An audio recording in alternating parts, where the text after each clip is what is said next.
do is to take you basically on a trip outside Europe and to give you an overview of the regional research and education network projects that Dante coordinates or has done so in the past.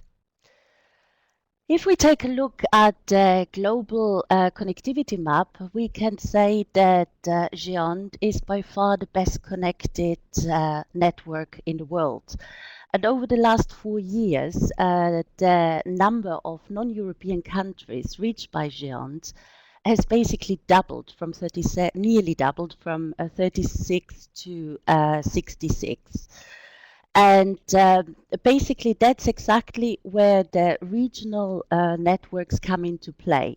So it's a question of establishing a network in other parts of the world and connecting them then to GEANT. And in doing so, basically, they contribute to establishing GEANT at the heart of global research networking. But what are these regional projects? In a nutshell, we can say they are mini GEANTs, so they follow the GEANT model, but they are then customized to the local context. And that involves combining EC funding, the expertise of Dante and European NRENs, and obviously regional cooperation in the form of input and cooperation from the local NREN and user community. In most cases, the funding comes from DG DevCo, which is Development and Cooperation of the European Commission. And we are talking here about, in most cases, developing emerging regions. And therefore, we have this element or this component of development aid. The only exception is ORIENTplus, the Europe China link, where the EC funding comes out of the FP7 pots. And the idea behind the EC funding is that as these projects go on, enter new phases, the EC funding share is going to decrease, and the beneficiary partners are expected to progressively take on more financial responsibility, to a point then where they reach a certain maturity, a certain level of sustainability, and then they will take over the management of the network itself. Dante is the coordinating partners in these projects, or where the management has been transferred to a regional organization.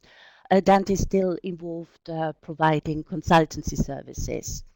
The project managers are David West and Katrin Stöver here at Dante. And whilst these regional projects are standalone projects, so they are not linked to any GEANT funding, but nevertheless, they're not detached from GEANT. There is close cooperation with NA4, managed by John Cheevers, and especially NA4 Task 1, run by my colleague Tom Fryer. And in various cases, there is active participation, active involvement also from European NRENs, their project partners, especially when it comes down to historical links with certain regions or a particular interest from in the research and education community in a specific region. And the input, the involvement, it comes in the form of training programs that are being offered, so human capacity building, advice in terms of procurement, feasibility studies, and then also main focus and involvement from European NRENs is in application development. But why do we actually bother doing all of this? And I think the answer is quite simple. Research and education collaborations are becoming increasingly global, and therefore also European NRENs, they need good international connectivity for their users. And that is particularly true in the case of big science projects in the field of meteorology, in the field of genomics, radio astronomy, but also in education, especially now the transnational education, so remote campuses of European university elsewhere, particularly in the Gulf states and in the Far East, is increasing. Good connectivity is a must. I'd also like to draw your attention to a recent Dante Partner Relations customer satisfaction survey, where 31 of the 31 responding entrants, 30 declared themselves as either satisfied or very satisfied with the current level of international connectivity. And then the other factor in all of this is we have been asked by the European Commission to run these projects. So we are the chosen partner, so to speak, of the European Commission to connect the unconnected around the world. And with this goes hand in hand a certain positive brand awareness and reputation for GEANT and obviously for the GEANT project and the GEANT community itself. Before going into presenting you all these projects briefly, I'd like to show you how long we have been doing this. So it goes well back over 10 years, so back to 2001, when the first AfricaConnect project started in the Mediterranean. And as you can see, similar to the GEANT project, there are various stages of some of these network projects. In TEIN, for example, in Asia Pacific, we are now at stage 4. AfricaConnect in the Mediterranean at stage 3, and we have just signed off a contract for the second edition of the CAREN project in Central Asia. But let's now have an overview of these regional projects. In the Mediterranean, meaning in the southern rim of the Mediterranean, so Northern Africa and the Middle East, we have the AfricaConnect project. It's the first project that has been managed outside Europe and that is operational since 2004 in its third phase. And I'm not going to bother you throughout the presentation with funding figures, but I think it's quite nice to see here how the EC funding mechanism works, as I outlined earlier on. So if you see in the first edition or in the first phase of the AfricaConnect project, we had an 80-20 split of EC funding share and the contribution from the beneficiaries. In the second phase, that came down to nearly 50-50, and now in this third edition, the EC contributes just about over a third to the project costs. There is active involvement from various European entrants, particularly in the Mediterranean region. There are historic links, RedCLARA in particular with the Francophone Maghreb region, and there are also quite a few European users that have either affiliated institutions in that region or just want to collaborate in particular with these countries. At the moment, the network is not in top form. We have a rather depleted network from 7 original connected countries. We are now down at only 1 at Algeria. This is due to the Arab Spring events, and basically some of the NREM partners in the region, they had to disconnect because they didn't have the government backup, or given that we had all these events and government reshuffles, new contacts and new lobbying mechanisms needed to be put in place.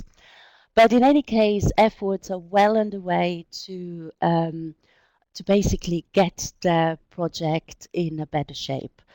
And active support comes in that particular context also from ASREN, the Arab States Research and Education Network, which is deemed to take the management of HumanConnect over at some stage. And there is also a wider mission of ASREN insofar as to extend the network to the Gulf states and basically to establish a pan-Arab network. In the future, a particular focus will be, as I always call it, the Get Well program. So reconnect the partners, reconstruct the network.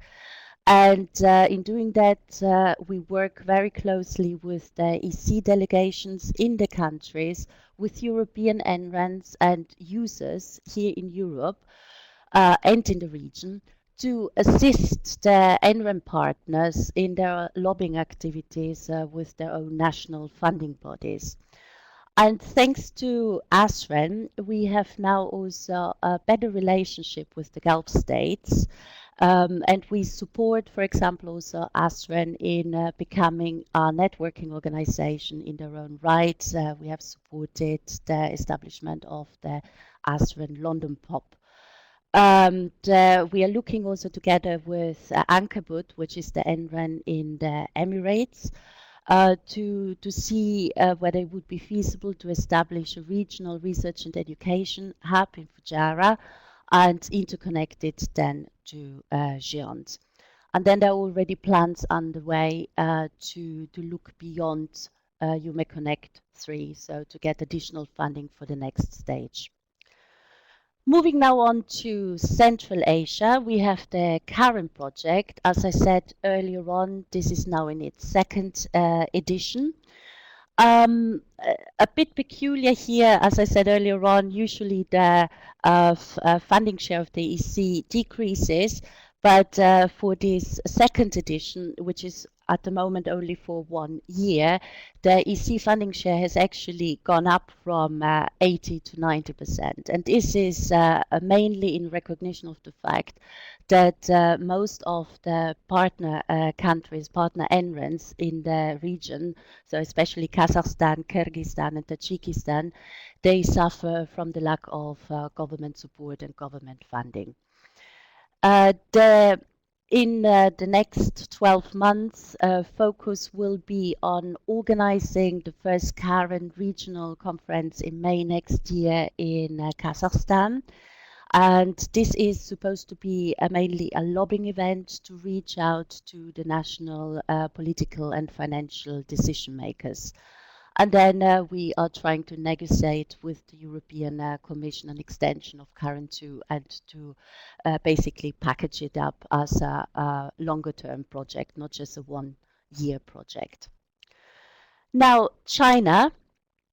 This is the field of ORIENTplus. So we are talking here about the fastest direct connection between Europe and China. Operational since 2007.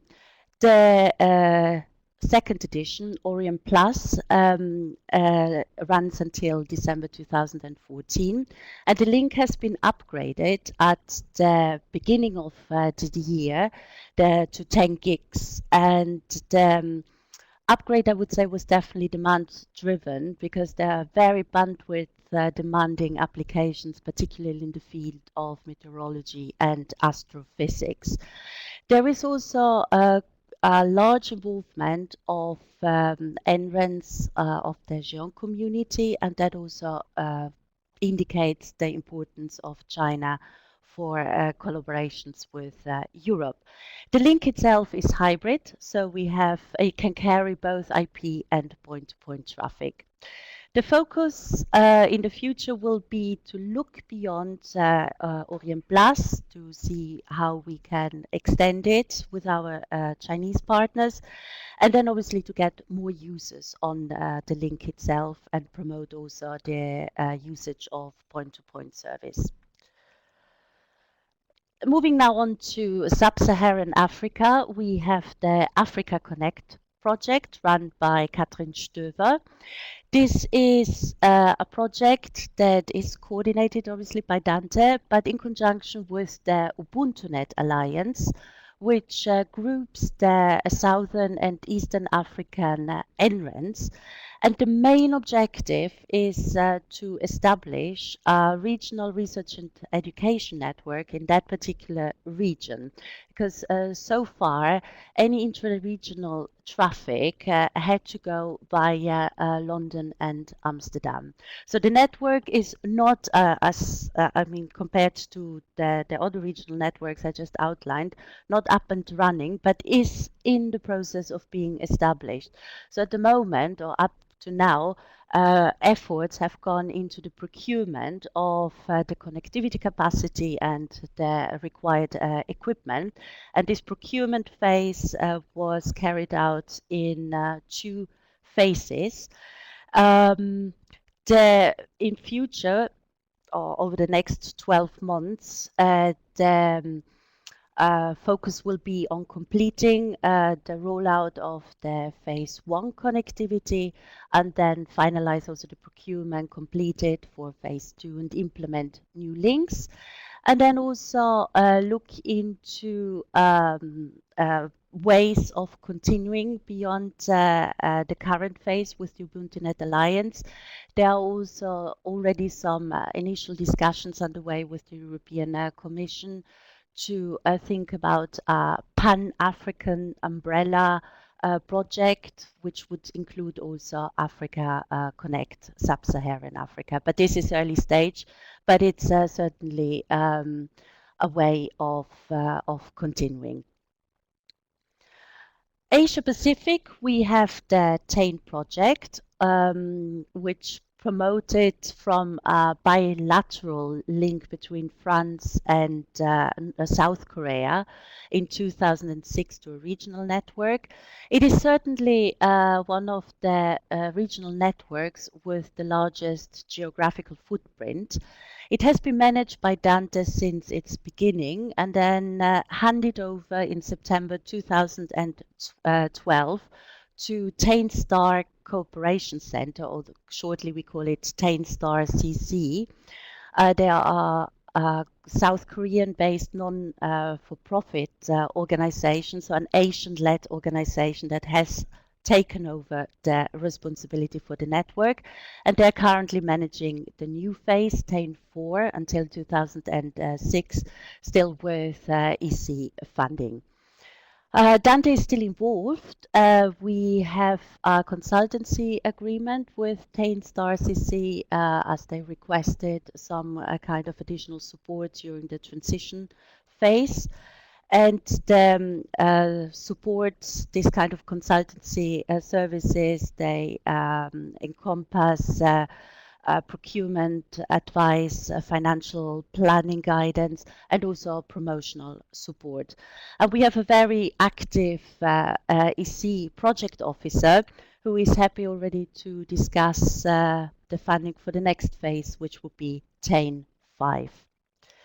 And then last but not least, we have Latin America, the RedCLARA network, operational since 2004. It was funded via the EC funded or co-funded ALICE projects. This is actually the first regional project where the network management was handed over to a regional partner organization, CLARA at the time, and now they have renamed themselves as RedCLARA. ALICE 2, the EC funding, has fizzled out in January 2013, so there is no more EC funding. But there is a 2.5 gig transatlantic link in place, which is cost shared between the Géant and Latin American partners.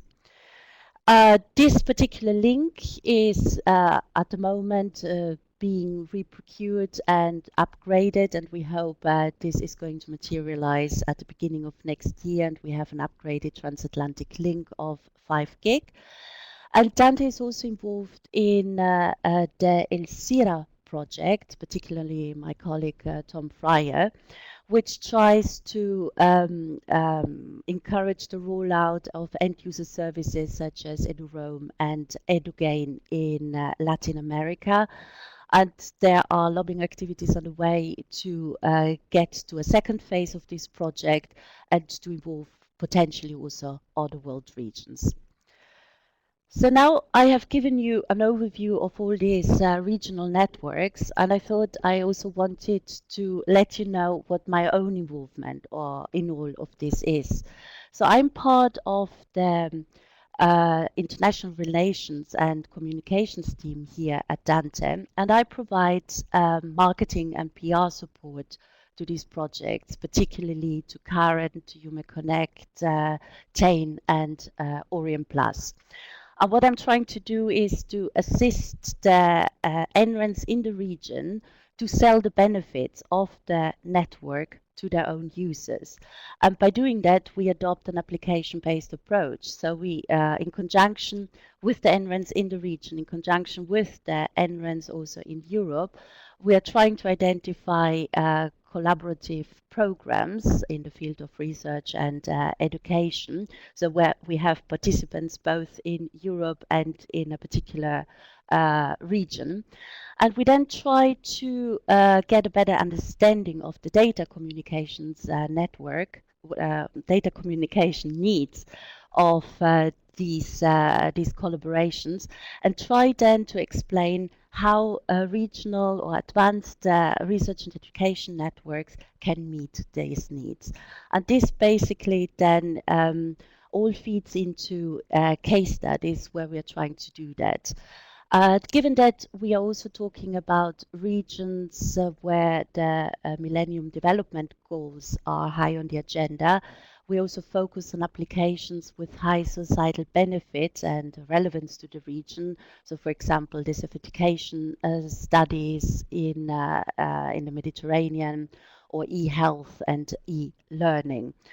And the nice thing of all of this is it's not just that we produce leaflets, case studies like this. All the contents can be sort of repackaged, can be reused. And another nice side effect of this is the relationship building with user communities, understanding user communities better and their needs, both in Europe and both in Europe and in the region itself. And there is a PR benefit not only for the NRENs in the region, but also for GEANT and any European NREN that basically is featured in such application work. So all in all, I would say it should be a win-win situation. And then last but not least, in addition to this user support or user perspective, I'm also involved in lobbying activities. So I assist the regional NRENs in making the case for research and education networking, mainly in view, obviously, of the national funding bodies. We try to involve also the EC delegations in doing that, especially in trying to get some door opening with national governments. And we try to gather particular elements that the national funding bodies are particularly receptive to. For ORIENTplus, for example, in conjunction with Federica Danlongo in GAR, and our Chinese partners, we produced a funding brochure, so a brochure that doesn't necessarily dwell on the benefits for the users, but comes more in from the angle of the economic impact of research and education networking. We try to develop simple but powerful messages, like, for example, the expenditure, the total public expenditure of €4 million on ORIENTplus over 4 years comes down to basically only 5 cents per ORIENTplus user over 4 years. And last but not least, I'm also involved in organizing political events, lobbying events, and try to help secure high-profile attendees, particularly from the European Commission. So that's all from me here. I would very much welcome any questions, and also if you have questions how to get involved in this, how you think you could benefit from these activities, please do let me know.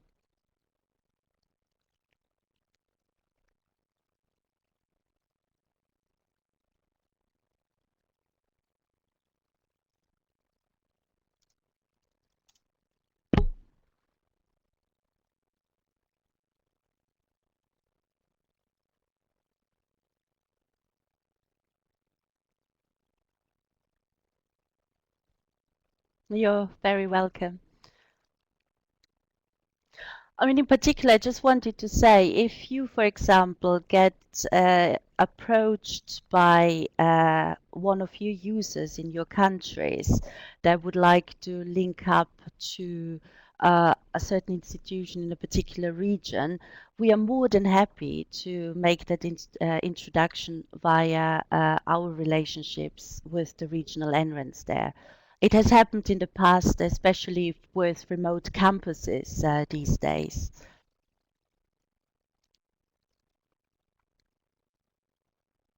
And again, if you are aware of any international collaborations that involve regions or participants in regions in other parts of the world, then please do let us know. We would always like um, to feature such success stories, and that the material that is being created can be adapted, so can be rebranded.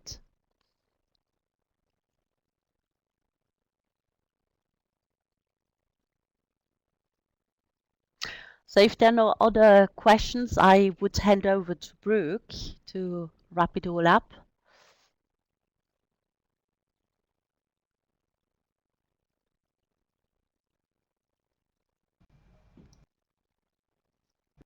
So we were getting one more question just coming in from Beatrix. Okay.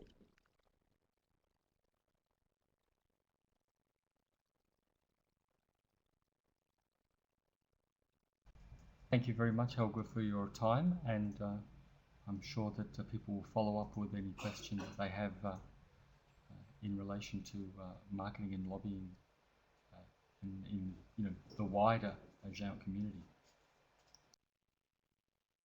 Yeah, and again, if any of you need any introductions to NRENs in other parts of the world, please do let us know, especially if you want to assess or establish for your own users the connectivity status of institutions in those regions. We can certainly help.